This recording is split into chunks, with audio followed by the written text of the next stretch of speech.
Apa maksud ta'amda ulul amri? Contoh mufti keluar arahan buat solat tarawih 20 rakaat di masjid dan surau. Kita tak pernah ada arahan tu. Kalau jemaah engkar arahan tu, adakah berdosa? Atau hari ini ada orang sebut pasal 20 rakaat. Kita di Perlis, kalau tanya saya, kita tidak ada satu arahan tak boleh buat 20 rakaat, tak ada.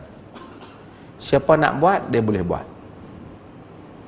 Cuma hak biasanya masjid buat 8 dan kita menggalakkan 8 itu di atas beberapa keadaan lah. Salah satunya ialah kerana lama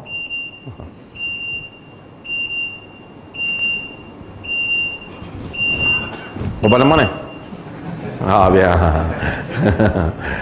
salah satunya kerana sebahagian riwayat menunjukkan Nabi ni tak lebih dari 11 rakaat yang ditarjihkan oleh sebahagian daripada kalangan kita.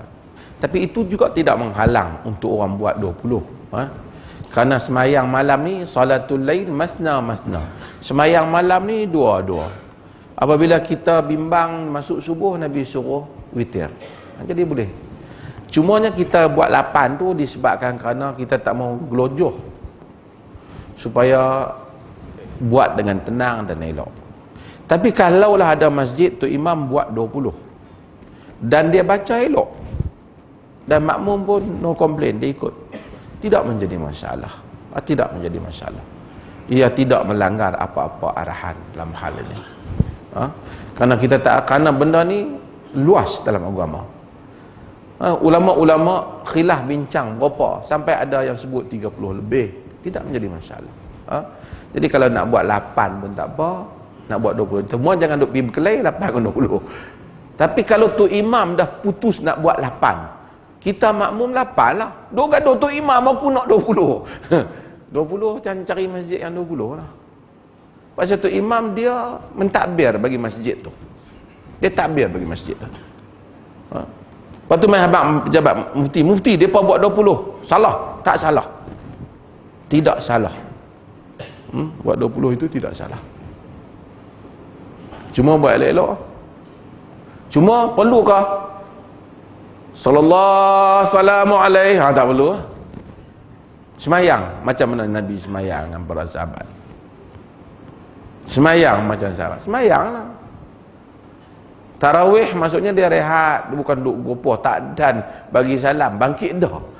Tak boleh lah. Ada negeri arah orang buat 20. Yang tu jadi pelik balik kata, longgak sikit kan.